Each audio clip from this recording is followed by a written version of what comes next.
recording, and then we're gonna go live on Facebook.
Okay, so we are live now.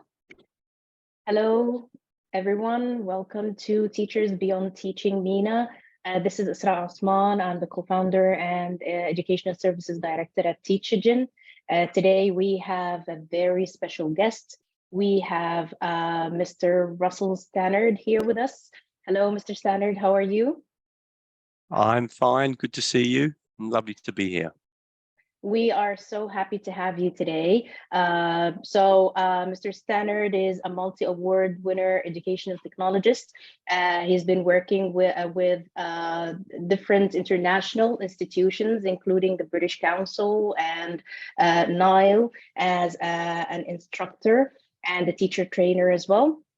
He also has his own amazing YouTube channel with a lot of videos and content that help teachers worldwide to develop and implement technology in their teaching and learning. So we are happy to have Mr. Stannard today to discuss the topic of online teaching. So if you're a teacher who's interested to go into the online teaching field, if it's new to you, if you want to improve your online teaching skills, so today's interview is the one for you. So welcome, Mr. Stannard. Yeah, lovely to be here. Really nice to be here. Thank you. Thank you for that introduction.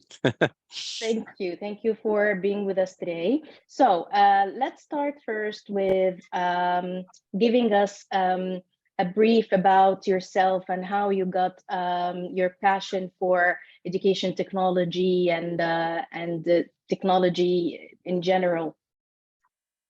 Okay, so I'm not really a natural with technology. I'm not someone who's actually pro technology, mad about technology. I don't have loads of gaming consoles or even play computer games. What actually happened to me was that I was a language teacher. I was the director of studies of International House in Seville, and I simply saw that technology was going to be very interesting for the future. And so after working as a language teacher for 15 years in Greece and Spain, I came back to England and I did a master's degree in using technology in education, a degree in multimedia, master's degree in multimedia. And then I started to work at the University of Westminster. They asked me if I'd like to become a teacher trainer there, and basically to combine my knowledge of language teaching with my knowledge of technology. And then what happened was that I came up with an idea in about 2006, which created a lot of publicity for me. I was even on the television and in the newspapers, and I won a quite big award. And basically, what happened was from that idea, I had lots and lots of people contacting me. Russell, can you show me how to do that? So I started to make videos to show teachers how to use this specific technology that I was using. And then I realized I could expand into other technologies. So I began to make videos showing teachers to use lots of different technologies like Google Forms and Google Docs and Google Slides and Zoom and Microsoft Teams and all the things around language teaching, and it just grew and grew. And then the website itself then won me another award from the British Council. And so I got to a situation where there was so much interest in the YouTube channel and in the website that I was able to leave my job, because I was a teacher trainer at a university, and just work for myself freelance. And that's what I do now. I just literally work for myself. The YouTube channel has about 70,000 subscribers, and I really focus on teachers that aren't very good with technology, teachers that are a little bit technophobic, teachers that are struggling to understand some real basics. So I'm not really aiming the videos towards very high level teachers who are really competent with technology. Rather, I'm trying to help teachers, the majority of teachers, who still struggle a little bit to kind of incorporate technology into their language teaching. Yeah, absolutely true. And it's amazing that this is something that most teachers can believe sometimes, that this can be actually your full-time job. You don't have to be working at a school or a university.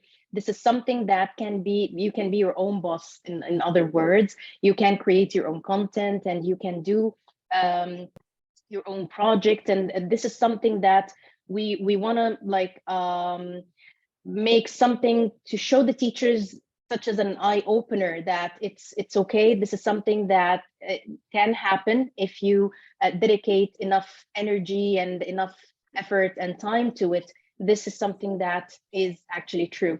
So going back to the field of online teaching.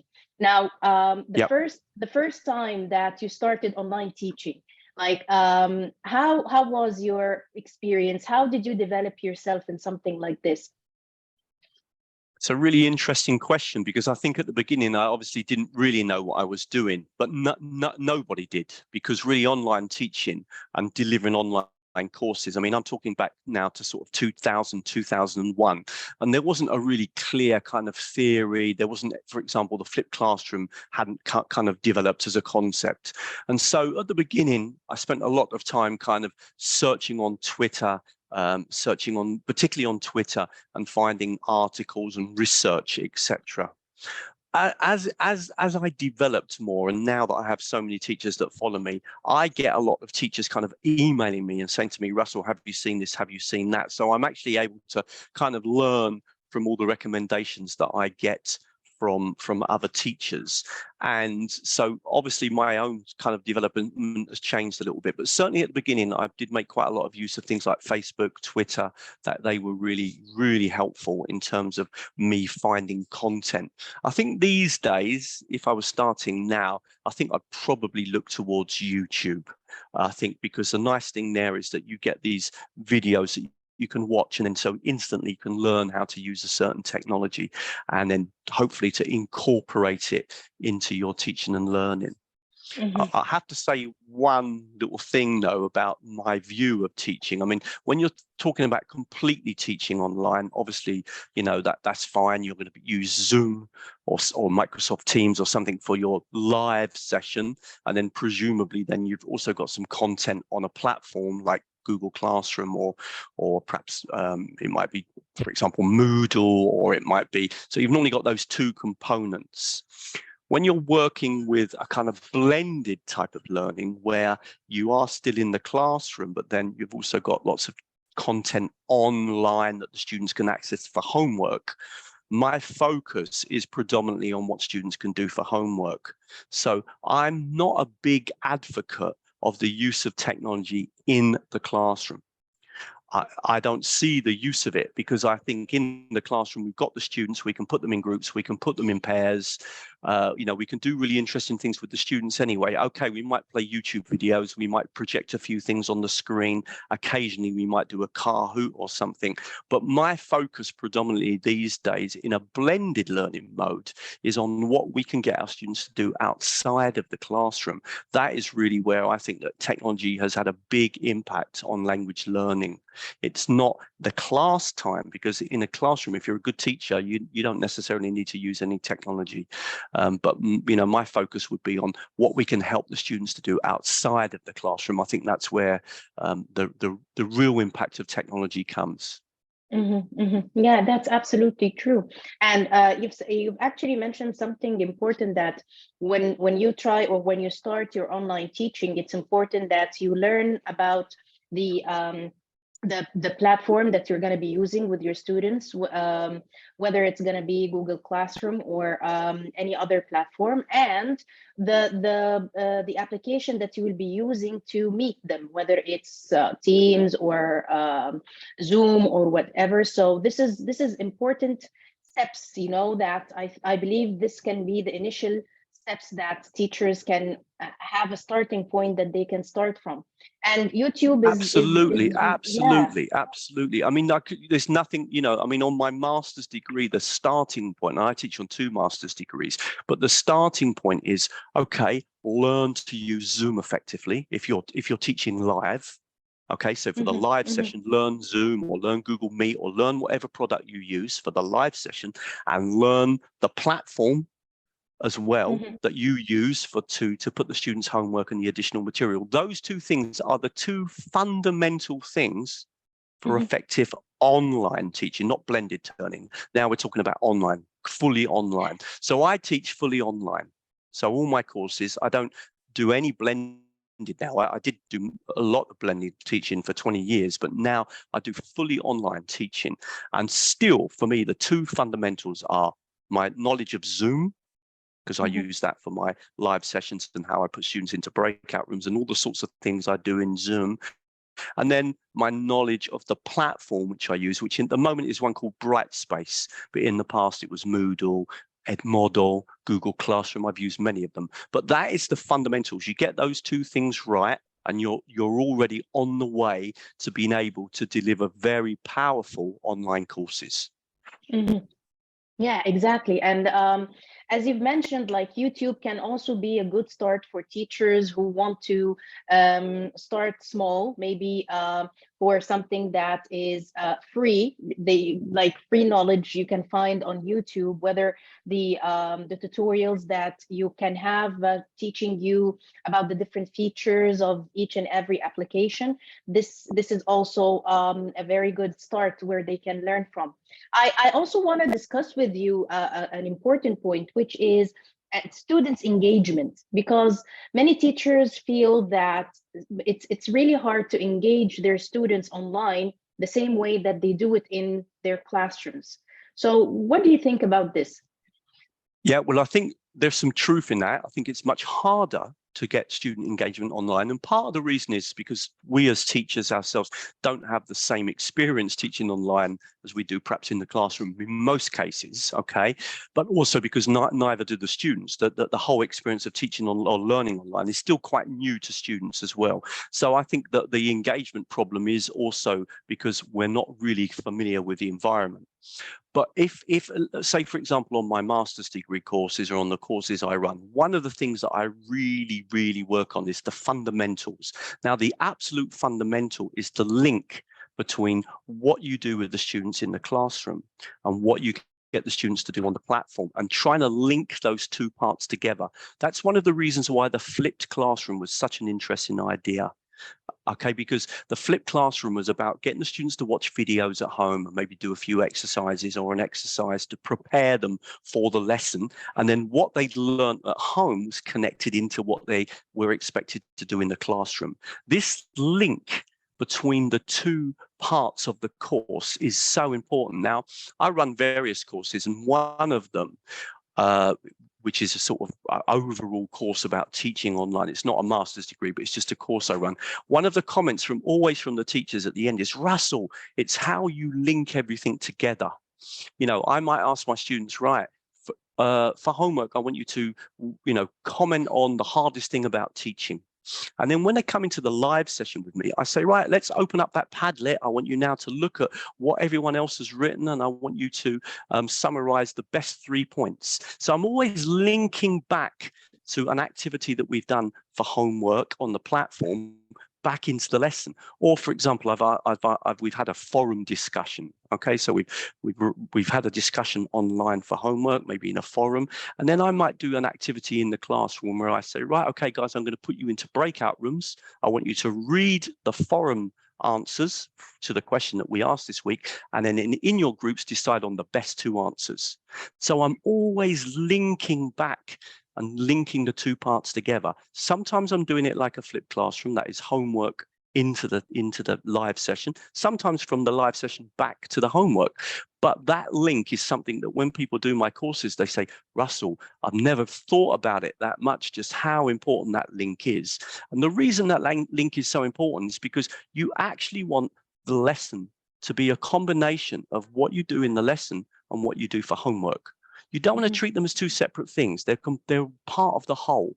And you need to slowly develop this in your students. Now, at the beginning, they might not be used to it, and it might take them a while to get used to it. But over time, they will kind of start to understand, okay, we're always linking the 2 parts of the course together.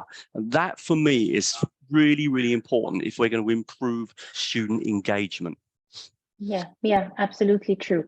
And also we have we've listened to many teachers also discussing assessment, like how do we make sure that whatever the homework or the kind of assessment that we're giving the students, it actually provides authentic answers or authentic replies. It's not something copied from here or there. So how do we do that, and how do we encourage the students to do that, to have authentic work?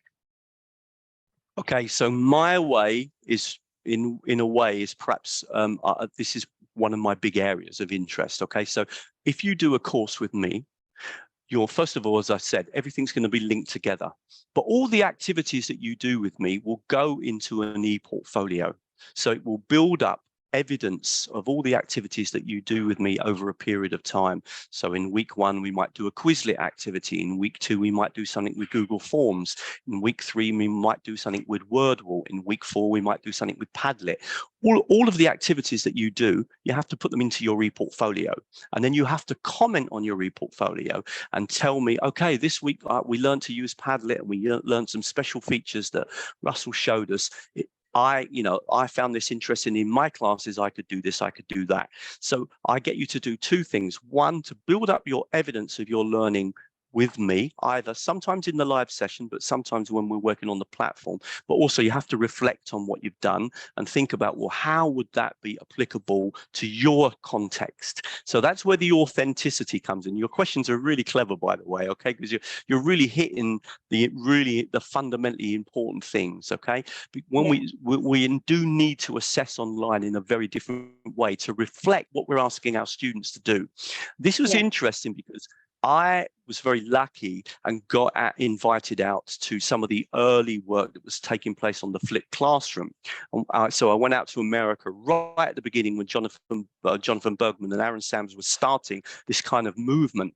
And one of the things that did surprise me, and I know they developed it later, was at the time, though, a lot of people were doing the flipped classroom, and yet the assessments at the end were just these kind of SAT tests that they do in America, multiple choice.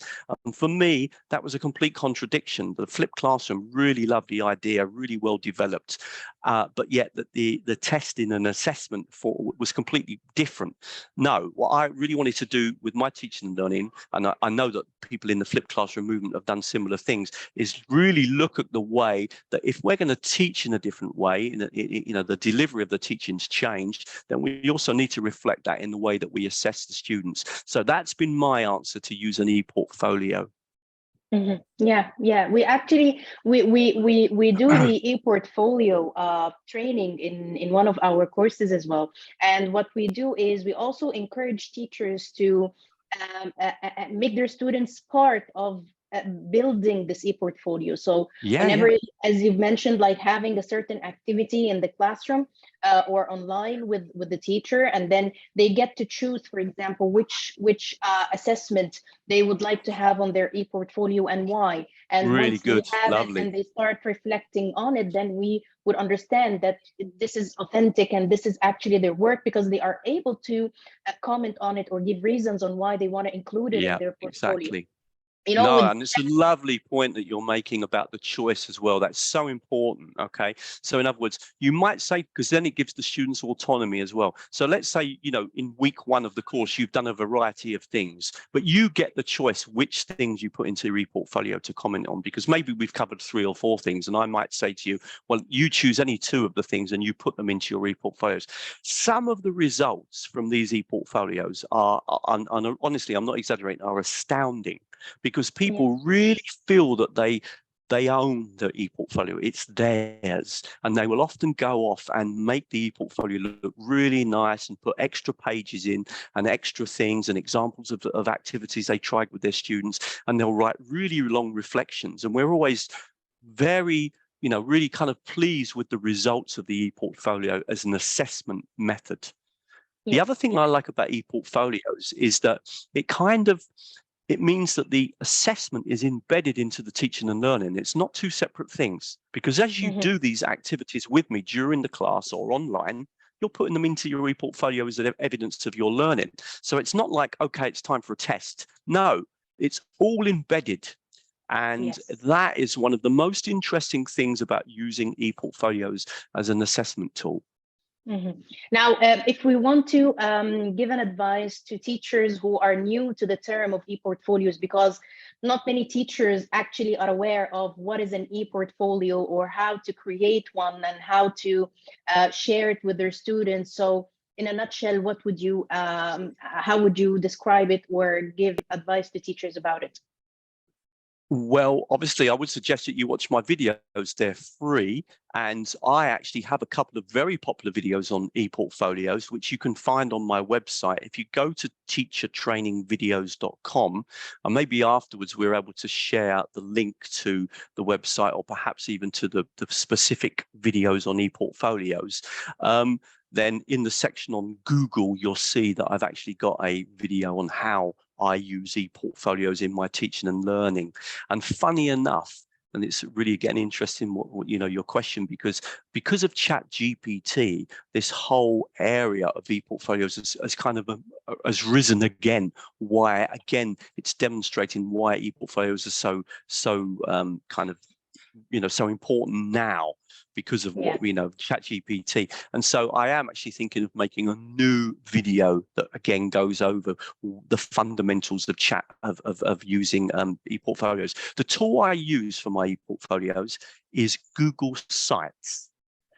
Google Sites is a magic tool. It really is. It's almost, because it's actually meant for website creation, but it turns out that it's a fantastic e-portfolio tool.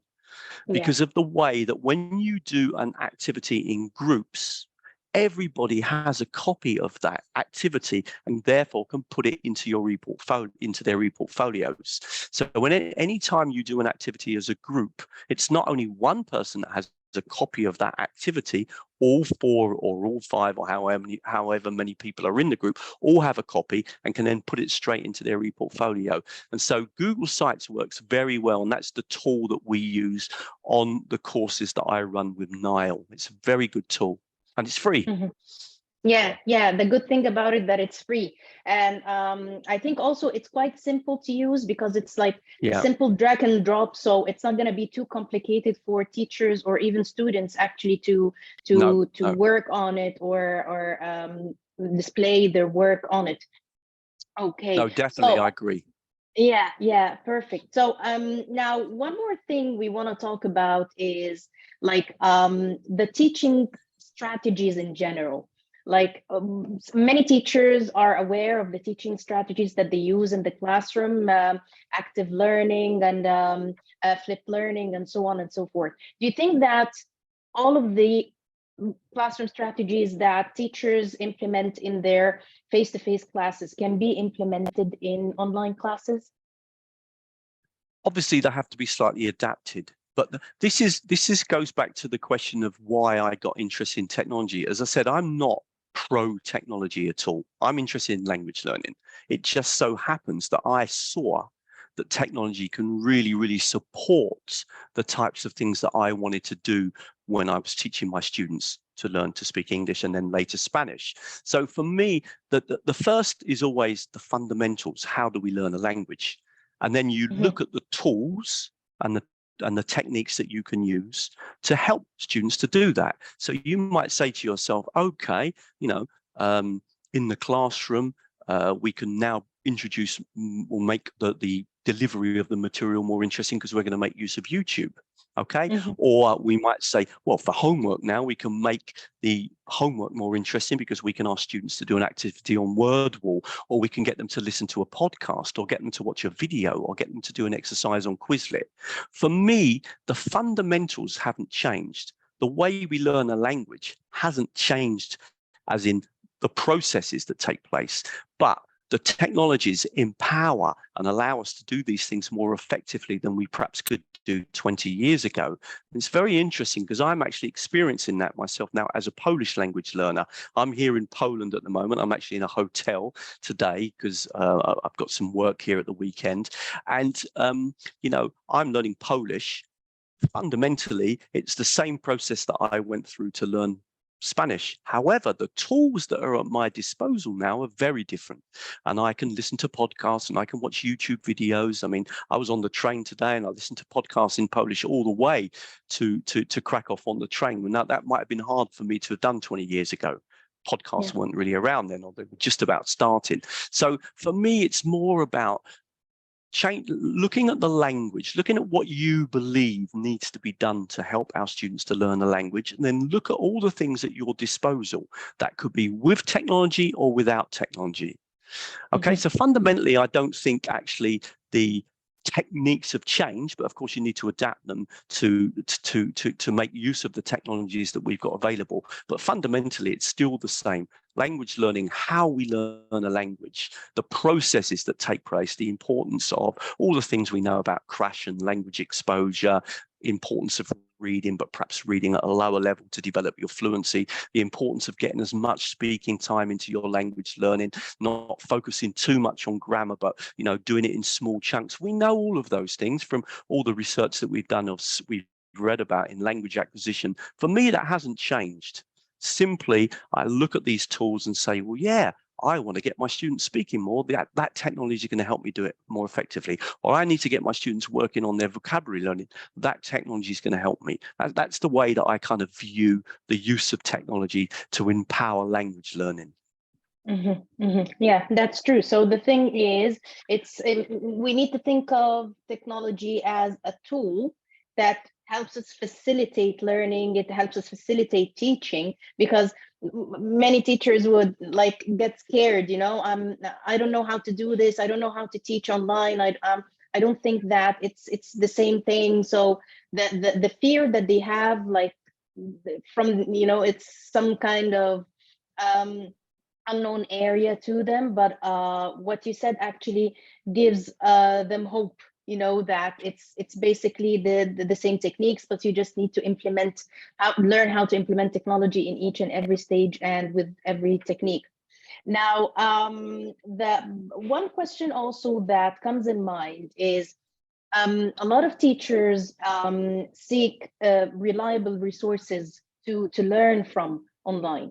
So if a teacher is still new to online teaching, would you advise them to go for something that is certified from a certain institute, or should they start by self-learning first, see their capabilities, see their skills, and then they can pursue certificates? So in other words, is it experience or certificate that matters most?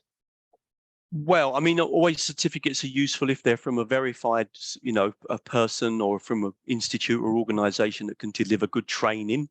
That obviously, of course, it's going to help you if you come across it. If you do a course where you've got good people on the course giving you the right messages, I think that of course that's always going to help. There is an incredible amount of material around. There are some people, slowly as you spend more and more time looking on the internet, you get more and more familiar with the same kind of people that are really, well known in this area and who deliver training that's really useful. I'm always looking for people that I think are grounded in terms of the way that they deliver their, or make their points about learning technology, because sometimes teachers are, oh, it's a revolution, everything's going to change, blah, blah, blah.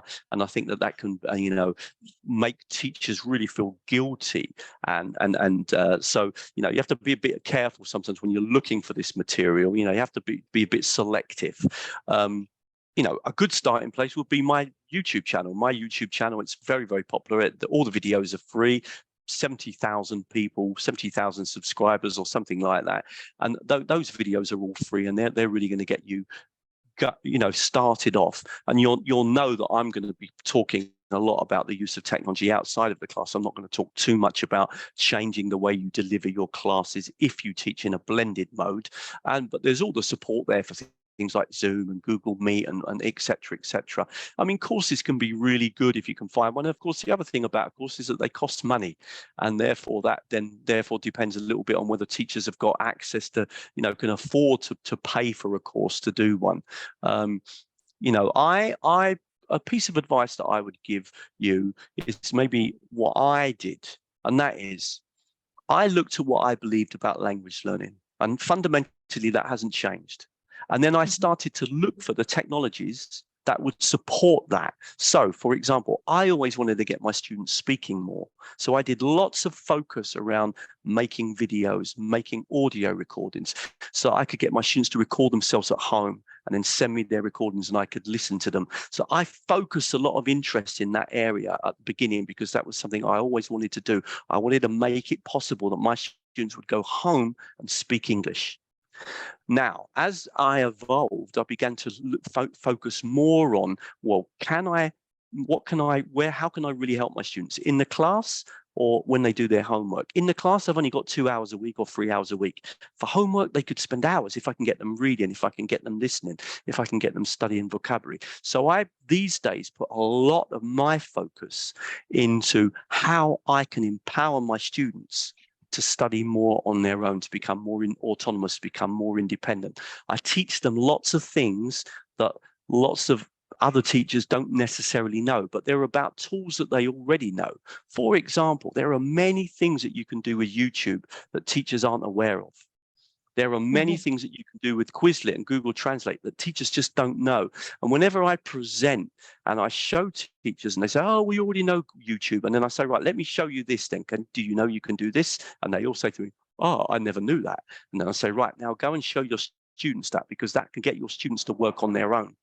Okay, like for example, just give you a quick example, how you can search on YouTube for videos in English with subtitles in English that are only between 4 and 20 minutes long. A lot of teachers don't know that you can do that. There are special filters in YouTube you can use to specifically search for a certain type of video with subtitles. Did you know, for example, that with a click of a button, you can open up the transcript of a YouTube video on the right-hand side of the page while you've got the video on the screen, and then you can click and control and make the video repeat and play specific parts of the transcript. There are many, many things that we could learn, very simple things that then we could then pass on to our students and really empower our students to make use of all their free time, just like I did today on the train. That was 2 hours of intensive listening in Polish while I was sitting on the train. It's probably more Polish language input than I'm going to get in my Polish classes this week. So that's the way that I would look at it. Look at what you believe in about language learning, and then look to find the technologies that will allow you and be able to help your students to do those things more effectively. Yeah, that's amazing. Thank you so much. And thank you for your time today. It was an absolute pleasure to have you. Lots of information, and I hope all teachers out there can actually benefit from all of this. We are going to share your YouTube channel and your website links on our Facebook group and Facebook page, so that everyone can take a look at your work and actually use it to be part of their learning journey when it comes to using technology in education and online teaching. We have one question from one of our followers. They say, like, if I want to pursue a certain certificate or a certain course, what's the criteria that I need to be looking at to make sure that this is a legitimate course, or this is something that would be, like, in other words, not a waste of money? I mean, obviously, if you work with organizations like Trinity or Cambridge Assessment, those kind of organizations, they obviously make sure the quality of their courses are very, are very good. They generally, well thought out courses, to be honest with you, not having massive experience in that area, mainly working on master's degree courses and mainly working with Nile. Nile is a very impressive organization for online. Now, I don't work for Nile as in contracted to work for them. They simply give me work, and I do work for them as a freelancer. But I do have to say, Nile as an organization, I probably never joined an organization in my life and learned so much about online teaching than I have when I first started doing consultancy work with Nile. I would definitely look towards their courses. Some of their courses are, and I know the British Council use a lot of Nile courses themselves. Nile, I think, are a really impressive organization. And I say that, as I said, not because I work for them, because I don't. I do lots of freelance work for them, but simply because, I'd worked at 2 very prestigious universities previously. But when I started to work at Nile, I really learned a lot about online teaching that I hadn't learned previously. I think they're an excellent organization. Okay, amazing. Now, if they are looking for something, let's say, a little bit budget friendly, so would there be a certain criteria or something that they need to look at in the course objectives or the course outcomes, or something that they need to be looking for when they try to find the right course for them? That's a difficult one. I think one thing you're always looking for, right, is people who keep it real, who keep, who are not, because I've seen it. I've been in conferences where, this teacher's throwing out this and this and this and that and that. I've even been to a conference once where, some ideas were presented to me, and then I contacted the teacher afterwards, and then the teacher said, "Oh no, I presented those ideas, but I've never actually done them myself." So, that there is a danger. Unfortunately, it's part of the kind of the what sits around technology in terms of the kind of hype. I think you've always got to look for someone who's trying to be realistic about where technology sits. It's not going to totally and utterly change everything about teaching and learning, because fundamentally we still learn in the same way. What technology does is empowers us. So when you're looking for courses, look for a course where you think there's a realistic balance, perhaps something that also focuses on the pedagogy. One thing I often do is remind teachers, right, what is your pedagogy? Because that's what everything's built on. You're making decisions about the techniques, the tools, and the ideas that you want to use either in class or for homework based on what you believe is your pedagogy, your way of, or what you believe about how we learn fundamentally. Okay. So I think if you see a course where you see that that's pegged into the course and there's an understanding that the use of technology is based on pedagogy and on a clear understanding about how we learn, then probably it's going to be a good course. Yeah, absolutely. Totally agree with you. Thank you so much, Mr. Stannard, for your time. And we really appreciate having you with us today. And again, we're going to be sharing all the resources that Mr. Stannard have shared with us in the interview really soon on our Facebook group. And I hope you enjoyed your interview with us today, Mr. Stannard. I have to say, what fantastic questions you asked. I must say, honestly, you were absolutely on the ball. You're clearly someone who's also got loads and loads of experience in this area, and you understand, like me, that it's about getting the fundamentals right. So thank you for excellent questions. Really appreciate that. Thank you. Thank you so much for being with us today. It was an absolute pleasure. And thank you for all our followers from around the world. And we'll see you again really soon. Have a good day. Thank you, Mr. Stannard. Bye. Cheers. Bye-bye.